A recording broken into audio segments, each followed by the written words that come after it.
여러분 반갑습니다. 앞으로 회계학을 담당할 김성만 강사입니다. 자, 우리가 일반적으로 회계학이다 이럴 때 아마 관세사에서 1차에서 정말 여러분을 힘들게 만드는 과목이 회계학 아닌가. 특히 비전공 학생의 경우는 정말 반타작만 해도 좋다.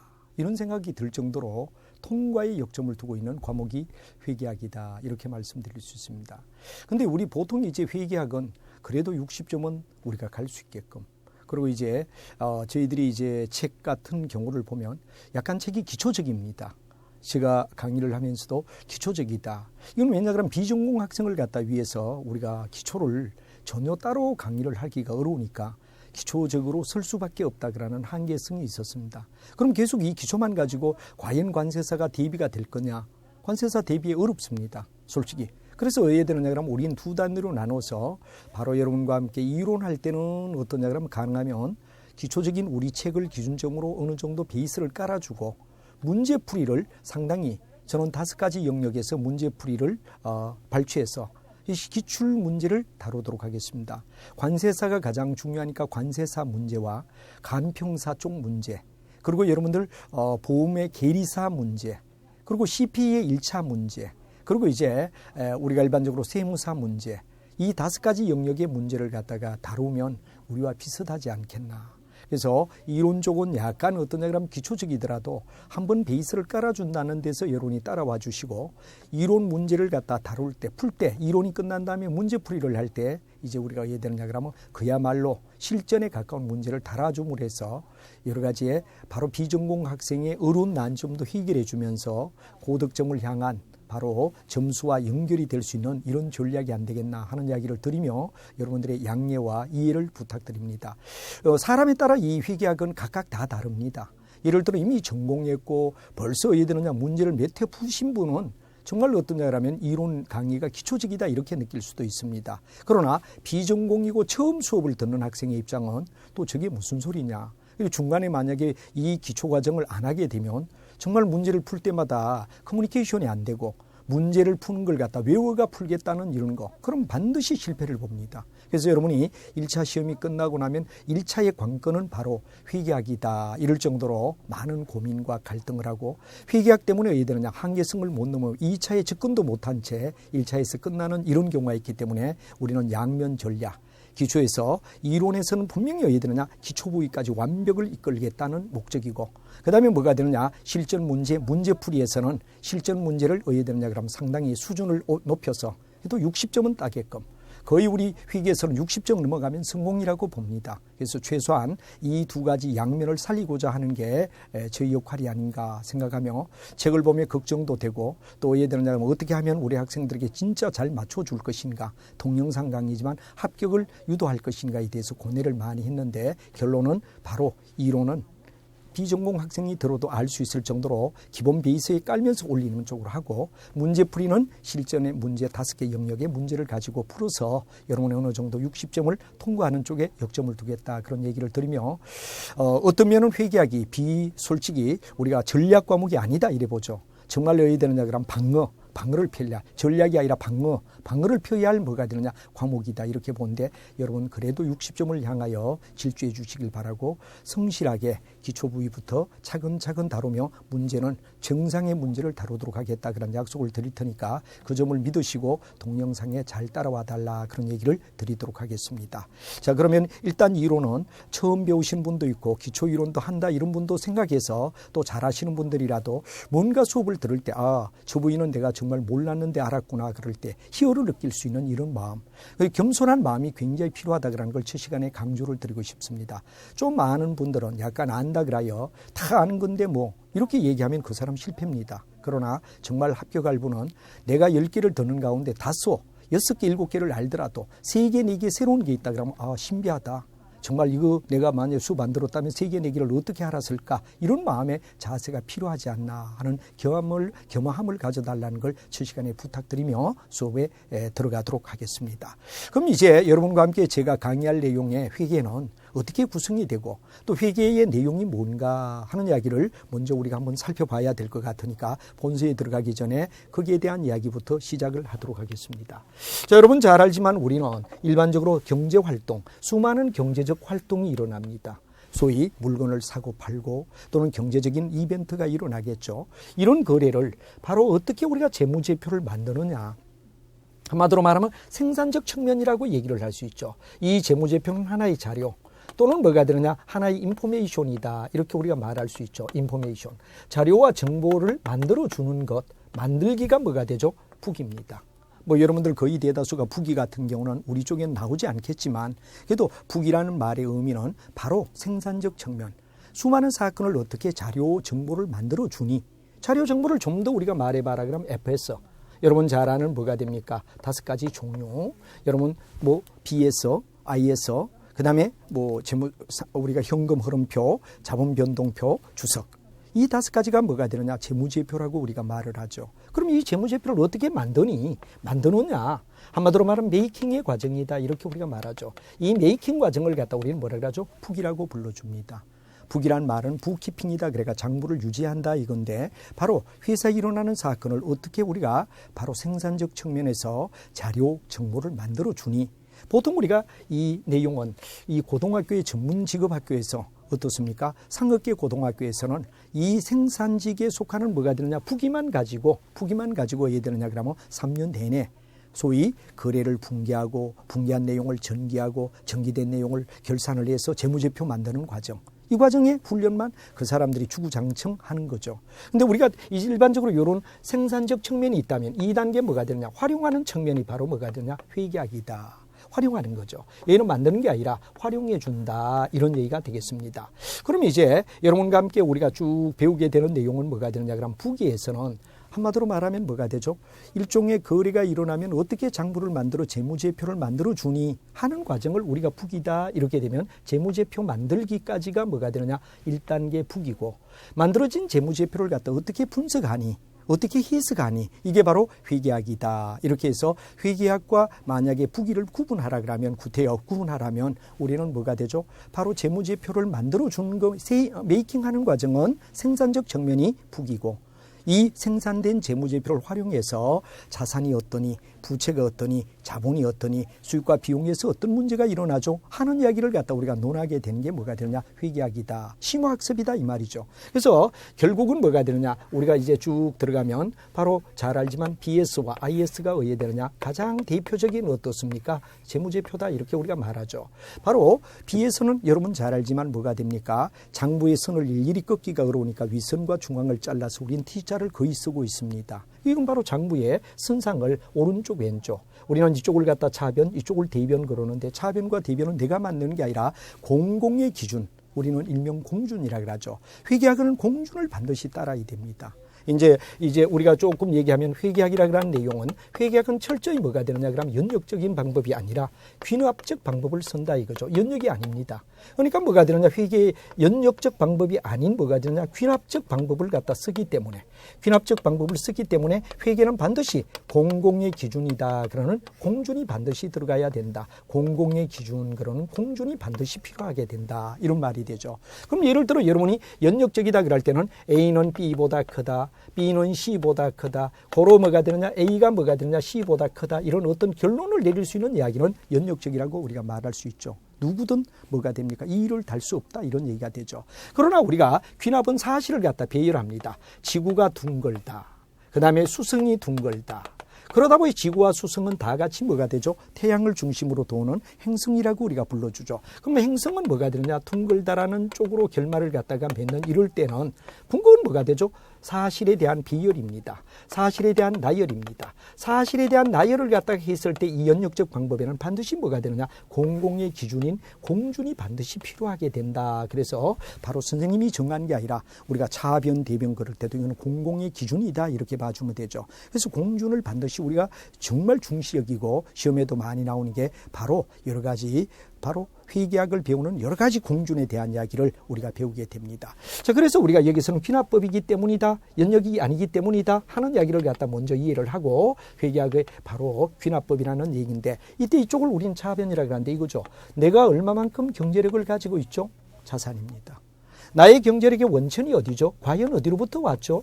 해가 바로 뼈대를 갖다가 나타내는 거. 여기는 내가 사용할 수 있는 경제력이라면 대변 쪽은 바로 이런 경제력의 고향이다 이거죠. 그래서 타인으로부터 빌려왔다, 내로부터 냈다. 그럼 예를 들어 내가 100억의 돈을 쓸 게 있다면 네 거 내 거 구분하지 말자 이거지. 왜? 내가 가지고 사용할 수 있는 모든 경제력은 자산이니까. 그러면 이 원천이 타인으로부터 빌려온 게 30이고 지가 낸 게 70이다. 그럴 때는 우리는 바로 균형을 나타내는 종이다. 그러니까 밸런시츠, 재무상태표. 또 옛날은 대변과 차변이 일치한다는 대차대조표란 말을 썼습니다. 이 표를 보므로 해서 이 회사의 경제력이 어떻구나, 능력이 어느 정도냐, 이쪽을 봅니다.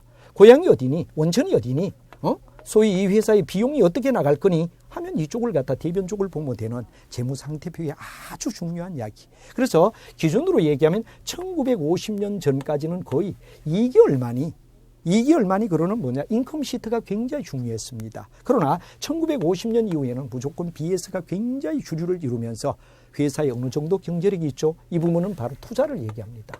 이 회사가 얼마나 돈을 벌 수 있습니까? 그런 이야기가 투자 영역, 자산은 투자를 얘기하는 거죠. 그리고 대변 쪽은 자본의 구성을 어떻게 가졌느냐에 따라, 이건 바로 굉장히 중요한 게 자본의 구성. 자본의 구성에 대해서 굉장히 고민을 합니다. 그래서 어떤 자본의 구성을 가지느냐. 왜? 여기는 바로 이익을, 수익을 갖다 강조해야 됩니다. 얼마만큼 수익을 내니? 이렇게 된다 그러면 이쪽은 뭐가 되느냐? 캐피탈 코스트, 자본 비용이 얼마만큼 드니? 얼마만큼 자본 비용을 갖다 낮추니? 이쪽은 비용을 낮춰야 돼. 어떻게 해야 되면 뭐가 되느냐? 부채에 대해서는 이자를 줘야 되고 자본에 대해서는 배당을 줘야 된단 말이에요. 배당이나 이자가 부담이 되면 안 되고, 이자를 제때 못 주면 뭐가 되죠? 파산을 하게 돼요. 파산 비용. 그 다음에 뭐가 되느냐? 주주로부터는 대리 문제가 일어나죠. 그래서 나중에 가면 여기는 뭐냐? 그럼 파산이라는 말을 갖다 굉장히 많이 쓰고, 그때 따른 비용을 파산 비용이다. 이렇게 우리가 얘기를 합니다. 근데 배당은 뭐가 되느냐? 주주와 CEO 사이에 갈등을 느끼는 대리 비용이라는 문제가 또 나오게 됩니다. 그래서 이쪽은 여하튼 비용을 어떻게 낮추니 하는 게 역점이 돼야 되고, 이쪽은 뭐가 되느냐? 수익을 얼마나 내니 하는 게 역점이다. 그러다 보니 1950년 이후에는 대차대조표가 손익계산서보다는 훨씬 중요한 의미를 가지더라 이거죠. 그래서 이제 나중에 우리가 혹시 기회 뒤에 가면 재무에서 뭐가 되느냐 그러면 이 얘기를 조금 더 보면, 대차대조표는 이렇게 중요한데 미래 들어올 돈을 CT라고 합니다. 그럼 1 플러스 R의 N을 갖다 우리는 일반적으로 말할 때 궁극은 시그마라는 말은 합의를 나타내죠. T가 1부터 N까지다 이래 될 때 기업의 가치는 바로 미래 들어올 돈을 현재 가치로 환산하는 겁니다. 그래서 수없이 많은 시점에 들어올 돈을 현재를 영리라 그러면 1시점, 2시점, 3시점 이렇게 된다 그러면 바로 이 대차대조표는 뭐죠? 미래에 들어올 돈에 대하여 여기에 미래 많이 들어올 돈 C1, C2, C3 이런 돈을 전부 다 현재 가치로 나타내는 겁니다. 그래서 궁극은 뭐가 되느냐 그러면 여기 우리가 살짝 지우면서 우리가 얘기를 갖다 해본다면은 이런 얘기로 설명을 할 수 있죠. 대차대조표는 궁극은 회사의 운용을 나타내죠. 이 차변 쪽 이 CT는 뭐가 되죠? 앞으로 들어올 돈을 현재 가치로 환산을 한 내용이 요 공식인데, 분자는 바로 이 자산입니다. 투자를 해서 얼마만큼 분자의 자산을 많이 확대하니, 이득을 많이 내니, 이게 주안점입니다. 그 다음에 뭐가 되느냐? 요 분모는 뭐를 갖다 나타내죠? 캐피탈 코스트. 아까 말하는 자본 비용. R을 의하면 최소화하죠. 그러면 분자는 최대, 분모는 최소가 된다면 기업의 가치는 최대가 될 거 아니냐? 바로 이런 정보. 이런 정보를 어디에서? 바로 우리가 봤을 때 BS에서 찾아낸다 이거죠. 그래서 회사를 이끌어가는 경영자나 외부 사람이 정보를 판단할 때는 이 회사의 경제 능력이 어느 정도 되니 자산을 쭉 보면서 앞으로 투자에 대해서 관심을 가집니다. 그리고 분모 이쪽에 대변은 보면 뭐가 되느냐? 분모의 R, 즉 남은 돈을 갖다 이자와 배당을 어떻게 작게 주고 돈을 많이 끌어오니, 이거 바로 뭐냐 그러면 분모는 최소, 분자는 최대가 되면 기업 가치는 최대가 되는 거 아니겠어요? 그러다 보니 1950년 이후에는 이 BS가 회계학과 재무관리라는 두 가지 영역을 완벽하게 리드하며 나가더라 이거죠. 리드하며 나가더라. 그래서 우리가 뭐가 되느냐? 이 표에 대해서 우리가 고민을 하며 회계 쪽에 가면 여기에서 파생되는 문제가 뭐니? 자산에 대하여. 여기에 대하여 파생되는 문제가 뭐니? 부채에 대하여. 자본에 대하여 파생되는 심화학습을 가지고 어떻게 되느냐 그러면은 우리가 밀고 나갑니다. 그래서 뭐 자산에는 유형에다가 무형에다가 뭐 영업권에다가 예를 들어 어떤 거 있느냐, 또 부채는 사채가 어떠냐, 뭐 예를 들어 채권이 어떠냐, 자본은 자본잉여금과 어떠냐, 이런 심화학습 과정을 갖다가 들어가는 거. 바로 심화의 과정이 뭐가 되죠? 회계학이다 이래 보시면 됩니다. 회계학이다 이래 보면 됩니다. 그 다음에 이제 우리가 중요한 이야기는 바로 BS가 왜 되느냐 그러면 이런 형태로서 바로 기업을 운영하는 데 쓰여지는 내가 얼마만큼 재정적인 능력이 되니 분자를 나타내고 이 자산을 보면 돼. 그래서 여기에 자산이 여러 가지가 있겠죠. 뭐 유형, 무형, 뭐 여러 가지 투자 뭐 나오고 부채도 여러 가지가 나오고 자본도 여러 가지가 나온단 말이에요. 이 표를 가지고 연구하며 단순히 이 표의 성격을 알아서 장부 만들기는 뭐가 되죠? 1단계 북이란 말이에요. 그러면 2단계 가면 뭐가 되느냐? 이런 여러 가지 장부에 나온 자산의 부채에 대해서 자본에 대해서 상세히 여야 되느냐? 심화학습하는 게 뭐가 되죠? 회계학이다 이래 보면 된다 이거죠. 회계학이다 이거죠. 여기는 활용하고 여기는 장부를 만드는 거. 이렇게 우리가 구분되며 북이 회계 같이 어떠죠? 어우러진다 이거죠. 자, 이렇게 되고 그다음에 이제 우리가 중요한 이야기는 뭐가 되느냐? 이게 바로 BS라면 자, 우리가 뭐가 되느냐? IS 성격은 어떠냐? IS는 바로 이겁니다. 여기 BS에서 여기가 자산, 여기가 부채, 여기가 자본이란 말이에요. 그럼 여기에 연결해서 우리가 그럼 IS는 뭐가 되죠? 바로 이 자본에 대한 명세서입니다. 델타 캐피탈, 여기 자본이죠. 자본이 늘어나는 원인을 갖다 우리는 뭐라고 하냐? 바로 우리가 봤을 때 수익, R로 표시하죠. 자본의 반대쪽에는 자본을 갖다 장사를 잘못하면 자본을 계속 까먹는단 말이야. 델타 마이너스 캐피탈이 뭐가 되죠? 비용이단 말이야. 그래서 우리가 바로 궁극은 뭐가 되느냐? 자본에 대한 명세서로 자본을 늘어나게 하니 자본을 줄게 하니 자본 늘어야 하는 것은 자본과 같은 쪽에다 수익이라고 두고 자본의 반대쪽에는 자본을 까먹는 비용이라고 둬서 포괄손익계산서다. 바로 영업성적을 나타내는 거죠. 그래서 이거는 1950년 이전에는 이 바로 IS가 굉장히 회사의 결정을 갖다 내리는데 중요한 변수였다 이거죠. 근데 요즘은 그거보다는 재무관리 쪽으로 이쪽에 BS 쪽에 역점을 두며 내가 얼마만큼 경제력 가지고 있니? 분자를 얘기해. 내가 이 자본을 갖다 끌어였는데 비용을 얼마를 갖다가 들였니? 바로 분모란 말이에요. 그래서 우리가 궁극은 오늘날은 BS에 더 역점을 두며 우리가 배우는데 회계학 쪽에서는 이런 정보를 제공해 주는 거죠. 단순히 장부 만들기 북이었습니다. 장부 속에서 자산은 어떠니? 요 바로 BS 쪽에서 보면 요게 문제가 자산은 어떠니? 부채는 어떠니? 자본은 어떠니? 심화학습 들어가는 게 회계학이다 이거죠. 그럼 또 뭐가 되느냐? 여기서 봤을 때 비용은 어떠니? 수익은 어떠니? 이건 바로 IS적 이야기란 말이야. IS적 이야기. 그래서 회계학은 어디에 되느냐? 거의 대다수가 자산에 대해서, 부채에 대해서, 자본에 대하여, 비용과 수익에 대하여 장르를 갖다 구분하며 심화학습 들어갑니다. 앞에 배웠던 부기와 달리 자산 전부, 부채 전부, 그 다음에 자본 전부, 비용과 수익의 전부가 어떤 문제가 있지?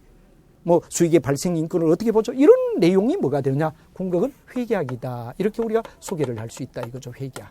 그래서 회계학을 갖다 우리가 궁극은 뭐가 되느냐? 부기와 회계학을 갖다 우리는 같이 연결되어서 장부 만들기 부기 기초적이죠. 그리고 여러 가지 공준이 들어간다고. 그다음에 왜 되느냐? 각각 영역마다 뭐가 되느냐? 심화학습 들어가는 게 뭐가 되죠? 바로 우리가 봤을 때 회계학이란 말이야. 그래서 자산에 대해서, 부채에 대해서, 자본에 대해서, 수익과 비용에 대해서 들어가며 다섯 번째 하나 더 잡는다면 회계 제도 변경입니다. 선생님이 대학 다니고 제가 대학 다닐 때는 예를 들어 우리가 할부 판매가 현금 회수기준법을 썼다 이거죠. 회수기준법을 썼다 이거죠. 근데 요즘 카드를 쓰니까 어떻게 되느냐 그러면 판매기준법으로 바뀌었다 이거죠. 그럼 이건 회계 제도 변경입니다. 여러분이 초등학교 다닐 때 아무리 예쁜 옷도 뭐 중학교, 고등학교, 대학 다닐 때 똑같은 옷을 입을 수는 없잖아요. 회계의 제도는 그 자리에 머물지 않고 항상 사람의 옷의 변경처럼 바뀌어간다. 왜? 우리가 궁극은 객관성과 회계의 제도 변경이라는 얘기가 나오죠. 회계의 제도 변경은 바로 시대에 따라 항상 그 자리에 머물지 않고 변경되는데 이 변경이 왜 되느냐 해서 이제 우리가 바로 여기에 자산에 대해서, 부채에 대해서, 자본에 대해서, 비용과 수익에 대한 심화학습 플러스 회계의 제도 변경. 이유는 왜? 우리가 어떤 제도가 가만히 그 자리에 있으면 항상 현실을 못 잡아주죠. 그래서 우리가 일반적으로 이 픽스트 이론은 어디에 되느냐 그러면 고정성, 일관성도 높게 하고 프리함을 갖다 주는 유용성도 어디에 되느냐 높게 하라. 굉장히 객관적이면서 또 자유로움을 주는 이 두 가지가 항상 되기 위해서는 항상 올드 제도에서 뉴 제도라는 제도로 변경하지 않고는 견딜 수가 없다 이거죠. 이렇게 옛날의 제도에서 새로운 제도로 이렇게 바뀌는 제도를 회계 제도 변경이다. 아까 말했지만 선생님이 대학 다닐 때는 우표나 수입인지를 정부가 발행해서 그러니까 현찰로 받습니다. 근데 요즘은 어떻게 되죠? 소모품으로 보더라. 이건 왜? 시대 변경에 따라 항상 그 자리에 머물지 않고 바뀌게 된다는 걸 나타내죠. 그래서 회계 제도의 일관성을 높이며 프리함을 갖다 주기 위해서 옛날 제도에서 새로운 제도로 바뀌는 회계 제도 변경, 요까지에 대한 이야기가 회계학의 내용이다. 그래서 여러분하고 앞으로 아마 앞쪽에 경제적 활동을 우리가 다시 한번 이 화면을 한번 볼까요? 아까 일어나는 수없는 많은 경제적 활동을 가지고 재무제표에 만드니 하는 메이킹 과정, 메이킹의 단계는 북이라고 얘기했어요. 북이가 있고, 그럼 북이 된 내용을 활용하는 측면이 이제 아까 얘기하듯이 바로 이와 같이 BS와 IS 속에서 이렇게 각각 어떻게 되느냐 그러면 내용을 갖다 심화학습적으로 넘어가더라. 심화학습적으로 자산에 대한 부위, 부채에 대한 부위, 자본에 대한 부위, 그리고 수익과 비용에다 플러스 올드 제도에서 뉴 제도. 이유는 왜? 그렇죠. 어떤 제도가 그 자리에 머물지 않고 시대에 따라 변화에 따라 항상 따라줘야 된단 말이에요. 아까 선생님이 얘기했던 내용대로 해야 되죠. 저희들이 배울 때 우표 수입인지가 정부 발행해서 현찰 아니냐 하고 우리는 배웠는데 현재는 어떻죠? 소모품이다 이렇게 본단 말이에요. 이런 것들이 다 뭐가 되느냐? 회계 제도 변경을 갖다 나타내는데 이런 내용이 회계학입니다. 그래서 북이와 회계학이 어떻게 다른가 그러는 체제도 모르고 막바로 문제 풀고 들어가는 거 물론 좋겠지만 그래도 기본적으로 이 뼈대는 가지며 어떤 공부를 하고 어떻게 돼야 되느냐 하는 걸 남에게 설명할 수 있을 정도까지 이해를 하시면 좋겠다. 그러면 첫 시간이기 때문에 강조를 드립니다. 그래서 바로 수많은 경제 사건을 어떻게 재무제표 만드니 메이킹하는 과정 북입니다.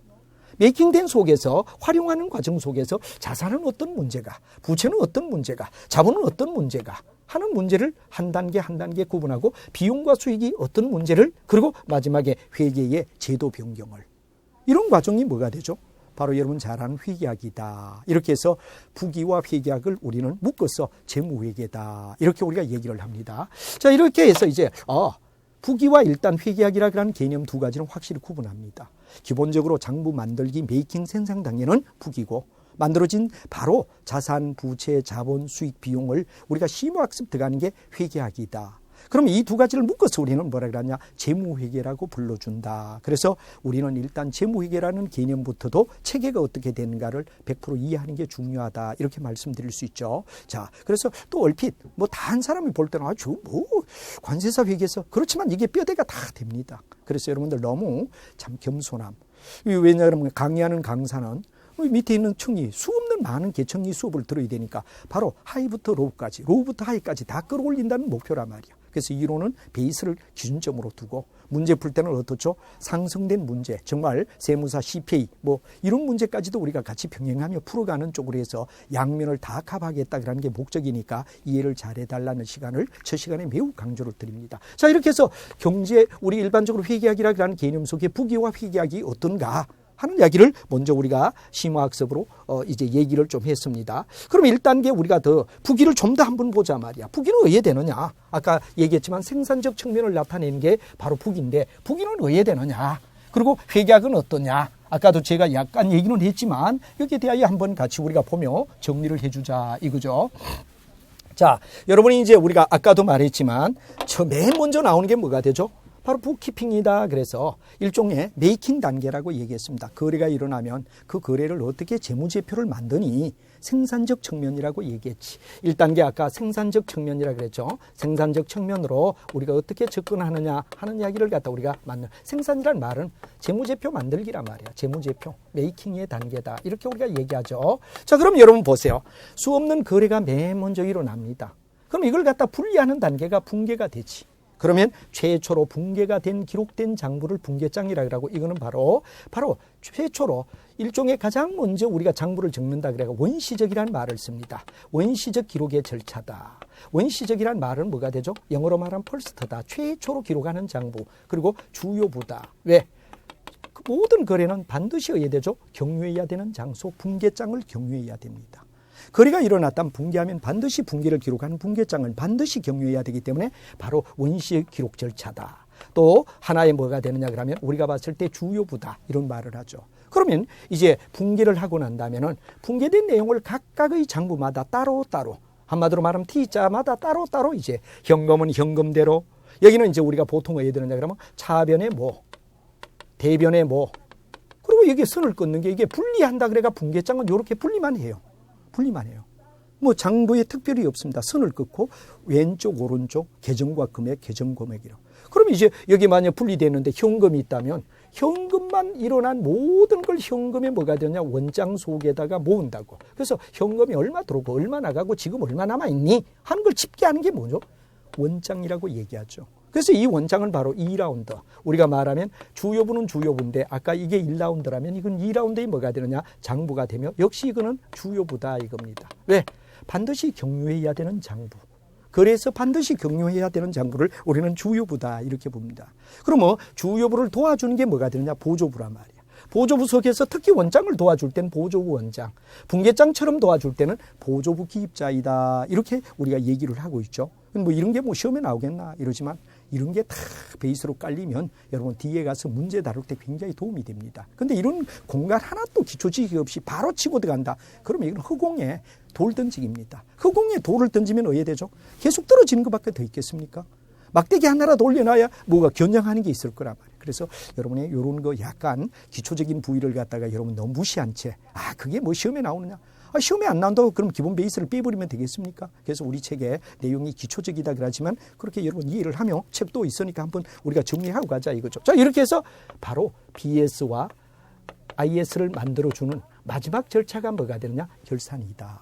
그래서 결산은 바로 우리가 뭐가 되죠? 원장에 나와 있는 이야기를 가지고 결말을 갖다 보며 이끌어가는 자체가 뭐가 되죠? 결산이란 말이에요. 그래서 바로 생산적 측면은 거래가 일어나면 분기를 해라. 분계된 내용을 각각의 원장으로 옮겨줘라. 그리고 이걸 갖다 결말을 봐서 우리는 뭐로 만들어주죠? 재무제표를 만들어주는 과정까지가 세 단계 절차가 바로 북이라는 이야기, 북이라는 얘기로 되죠. 그래서 여러분이 중요한 이야기는 북이란 말의 의미를 갖다 이해한다는 것은 거래가 일어나면 재무제표를 만드는데 몇 단계?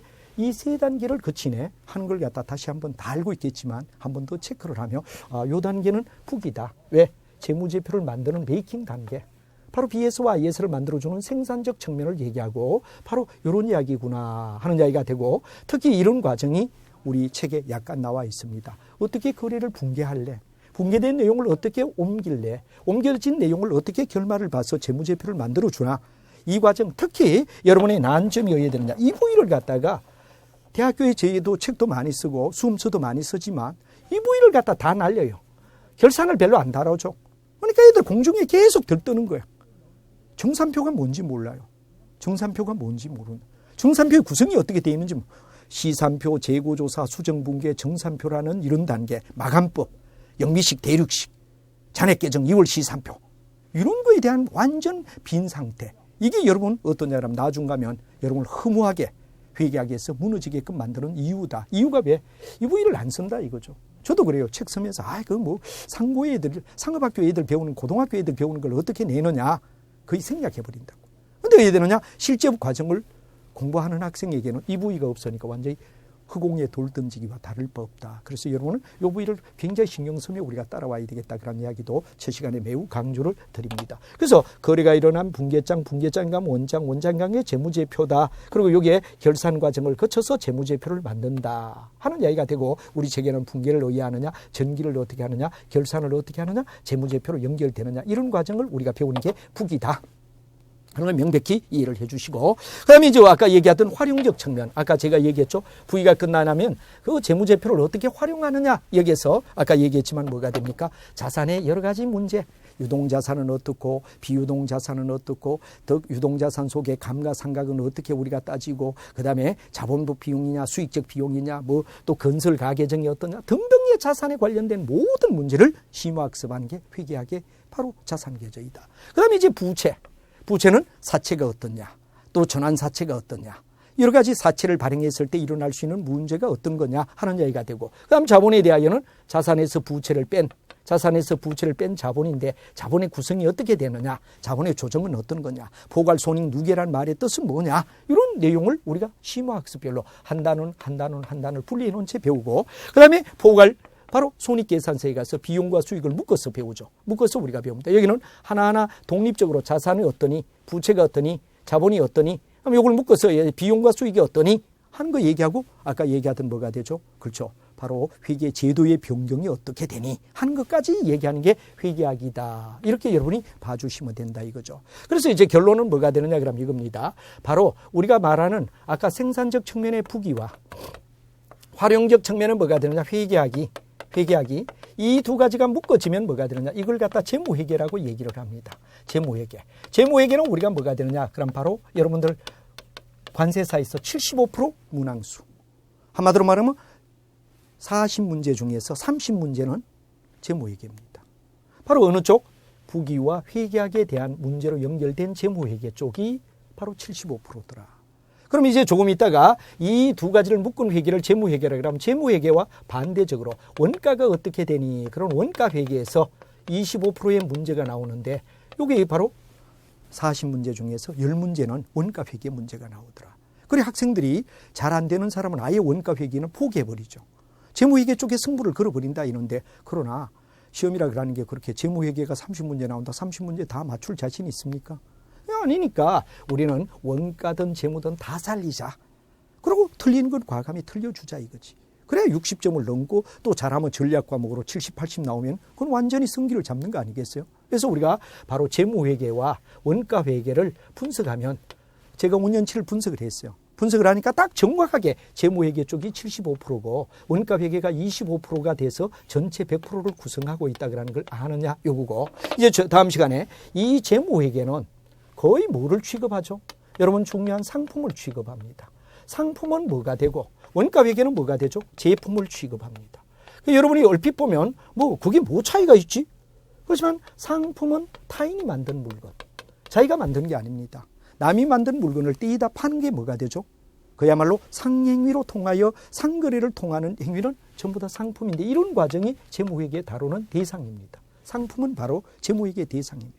그렇다면 지가 만든 물건을 요거는 제품은 바로 자기가 만든 물건을 얘기하죠. 그래서 누가 만들었냐에 따라 타인이 만들었을 때 메이킹했을 때 우리는 상품이라고 불러주고 자기가 물건을 갖다 만들었다 이럴 때 자기가 메이킹할 때는 뭐가 되죠? 제품이라고 불러준다. 여기서부터 이제 재무회계와 원가회계가 대상이 달라집니다. 남이 만든 물건을 떼이다 파는 거 이건 재무회계란 말이에요. 남에게 상품을 사와서 자기가 장사를 하는 도매상으로부터 떼와가 파는 거 요거는 뭐냐 그러면 재무회계라면 원가회계는 자기가 물건을 만드는 거예요. 물건 만들면서 파생되는 문제에서 원가가 얼마니 바로 이런 얘기가 되죠. 그래서 여기는 바로 프로차트를 쫙 생각해야 됩니다. 이럴 때는 생각이 안 나면 밀가루를 반죽하여 빵을 만든다 그러면 밀가루 반죽 그다음 완성된 빵 세 가지를 우리가 뒤에 이제 얘기를 하게 됩니다. 프로차트를 생각해라 이거지. 그럼 밀가루를 우리는 뭐라 그러죠? 재료부라고 불러줍니다. 재료부라고 불러주죠. 그다음에 여기에 뭐가 들었냐 그러면 밀가루 반죽 상태는 제공품이다. 그래서 제공품과 제품의 차이는 반제품의 차이는 제공은 팔 수가 없어. 밀가루 반죽을 누가 팔 수 있겠어요? 그러나 타이어는 어떻죠? 팔 수 있지. 그럼 타이어는 반제품이라고 부르고 밀가루 반죽 상태는 뭐라 하죠? 현재 공정 과정에 있대 제공품이라고 부르죠. 그럼 이제 완성된 빵을 우리는 제품이라고 부르지 상품이라고 부르지 않는단 말이야. 그러면 이 제품이 진열대 위에 올라갔을 때 우리는 뭐라 그러죠? 남에게 사왔든지 지가 아예 만들어가지고 진열대 위에 올려놨을 때 뭐가 되느냐? 요때 요게 상품이다. 이렇게 우리가 보고 비교적 타인이 메이킹했다. 요건 지가 만들었다. 이렇게 우리가 비교하는데 뭐 냉정히 더 따진다면 지가 만든 상품을 진열대 올리면 그때는 상품이라고 부를 수 있든지 아니면 남에게 사오든지 이럴 때 상품이라 부른다 이거죠. 그러면 아까는 상품만 취급하는 건 어디죠? 재무회계입니다. 그럼 우리가 봤을 때 원가회계는 뭐죠? 그렇죠. 재료부가 어떠니? 그 다음에 제공품부가 어떠니? 제품부가 어떠니? 각각 물건 만들 때 재료의 원가가 얼마 들었어? 그 다음에 제공의 원가가 현재 얼마니? 그리고 제품의 원가가 얼마니? 하는 걸 갖다가 세 단계로 분리하면서 재료부의 원가, 제공품의 원가, 제품의 원가가 의해되죠 하는 데 대한 의사결정을 내리게끔 만들어주는 회계가 원가회계다. 그리고 결론적으로 상품만 취급하면 재무회계지. 제품 속에서 흐름 속에서 재료부, 제공품부, 제품부가 각각 원가가 얼마인가를 정보를 제공해 주는 걸 갖다 우리는 원가회계라고 한다. 그래서 다음 시간에는 재무회계 75%짜리와 원가회계 25% 차이에서 어떤 재무회계, 원가회계 관계가 의해되느냐 상관성을 먼저 이해를 하고 우리가 들어가자 이거죠. 그럼 지금 뭐 저런 게 시험에 나오느냐? 시험에 안 나올지 모르지만 회계를 공부하며 최소한 이런 어떤 패턴이 안 잡히면 공부를 제대로 할 수 있겠습니까? 그래서 이런 게 뼈대가 딱 잘 피면서 이제 실전 문제는 아까 제가 5개 영역, 그 너무 걱정 마시고 우리는 60점을 지향해서 이론도 깨끗하게 그리고 문제도 확실하게 업시켜서 여러분이 고득점 따는 데 도움이 되게끔 열심히 하겠다는 걸 첫 시간에 약속드리며 여러분과 함께 다음 시간에 바로 원가 회계란 어떤가, 재무회계와 원가 회계의 차이가 뭔가를 한 번 더 확실하게 하고 진행을 하자 그런 얘기를 드리도록 하겠습니다. 여러분 매우 수고했습니다.